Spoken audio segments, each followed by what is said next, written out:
Alors AstraZeneca, le vaccin n'a pas été administré en France entre lundi et vendredi. La vaccination a été ralentie, des rendez-vous ont été annulés. Principe de précaution, c'était une erreur ou pas?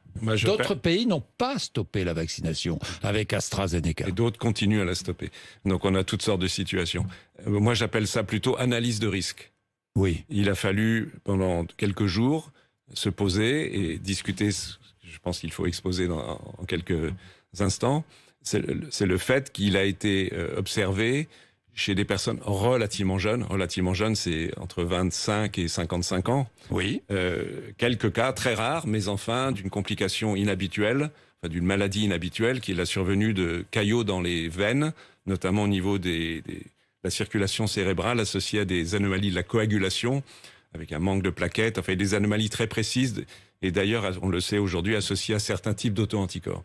Donc cette situation, les Allemands l'ont montré dans les cas observés dans leur pays, est en petit excès, apparemment, en petit excès par rapport à ce qu'on attend dans la population générale. Vous savez, quand il se passe des événements inattendus après une vaccination, il faut toujours se poser la question de savoir est-ce que ces événements sont en excès par rapport à ce qui se passe dans la population non vaccinée. Il y avait un petit signal, comme on dit dans notre jargon.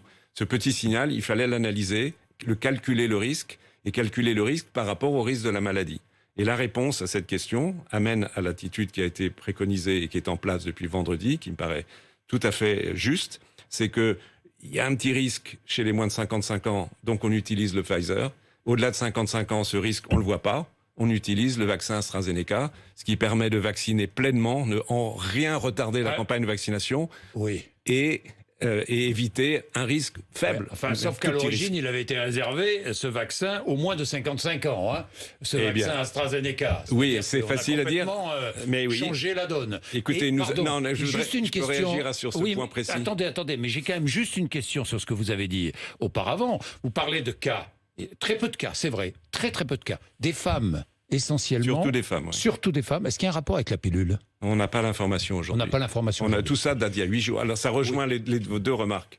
C'est que nous, la maladie est relativement nouvelle, la vaccination est nouvelle, même si elle a été très très bien préparée, je le répète à chaque fois, parce qu'il ne faut pas croire que les choses ont été faites à la légère, mais on apprend en même temps. Et donc on s'adapte. Et le minimum des choses que l'on doit attendre des personnes qui analysent et des responsables politiques qui décident ensuite, c'est de s'adapter au mieux en termes d'analyse bénéfice-risque. Le bénéfice de cette vaccination, on l'a vu. Les risques, il y a un petit risque chez les personnes, vous avez raison, plutôt les femmes, mais globalement âgées de moins de 55 ans. On ne prend pas ce petit risque et on les prive pas de la vaccination, surtout pas, puisqu'ils ont accès au vaccin ARN.